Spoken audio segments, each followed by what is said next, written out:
The Israel-Iran war seems to be over for now, thanks to a brokered truce. But there is still no real relief in sight for Gaza, which continues to reel under fresh Israeli attacks.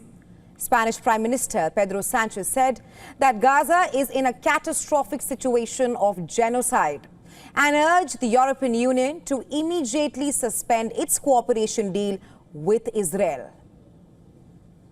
If I may, to be brief, focus on one issue, which is the report presented to the Ministers of Foreign Affairs by the Human Rights Rapporteur on the catastrophic situation of genocide taking place in Gaza. According to health officials in Gaza, Israeli attacks over just the last 24 hours have claimed 79 more lives and injured over 390. The overall death toll since the outbreak of Hamas and Israel conflict has now shot up to 56,156. That's the death toll. Not just that. Rescuers say at least 56 Palestinians have been killed by Israeli gunfire near Gaza aid sites. Just yesterday, dozens of Israeli settlers attacked a town in the occupied West Bank, leading to the death of 3 Palestinians in the violence, as per the Israeli military and Palestinian authorities. Besides that, the Palestinian Health Ministry claims that a 15-year-old boy has been shot dead by Israeli troops, the second teenager killed in a span of just 3 days.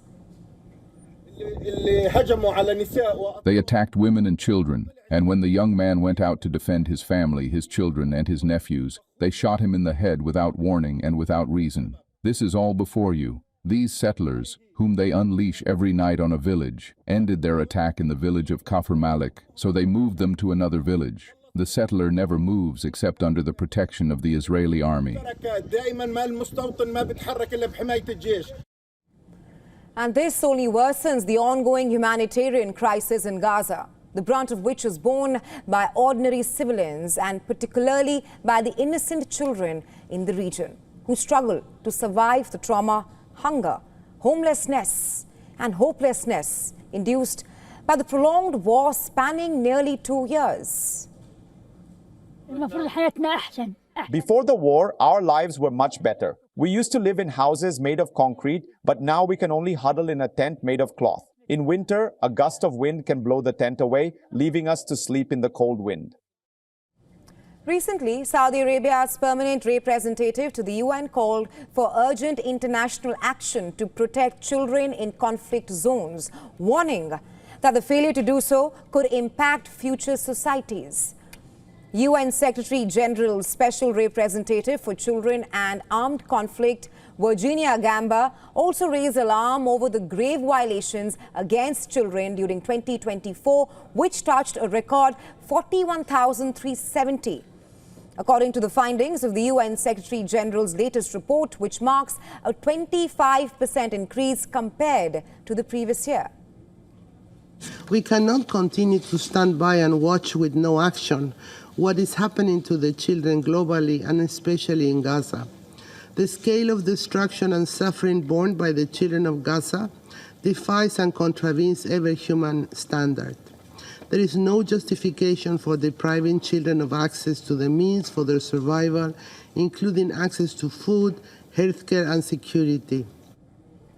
In Gaza alone, the numbers are horrifying, with the war reportedly killing more than 17,000. That's the number right now, 17,000 children in the Gaza Strip, and depriving over 1 million of them of basic needs like food and medicine. So much so that the infants are reportedly among the hardest hit by Israel's blockade of aid in Gaza. Gaza's health officials say that the aid sent in is far from enough. There's a huge shortage of medicine, medical equipment and spare parts to keep the existing equipment operational.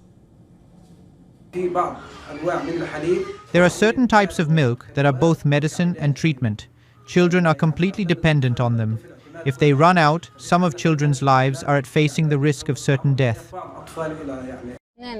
We do not have good nutrition. There is no food. It is known that we live in Gaza and there is famine, big famine. We cannot find food to eat, and because I breastfeed, I feel hungry all the time, and it is sad for them, babies, to feel hungry like us. The milk, formula, helps me a little bit with them. Reports suggest that the scale of this crisis could push Gaza into a devastating famine. Many children continue to suffer from acute malnutrition, the effect of which could be felt in generations to come.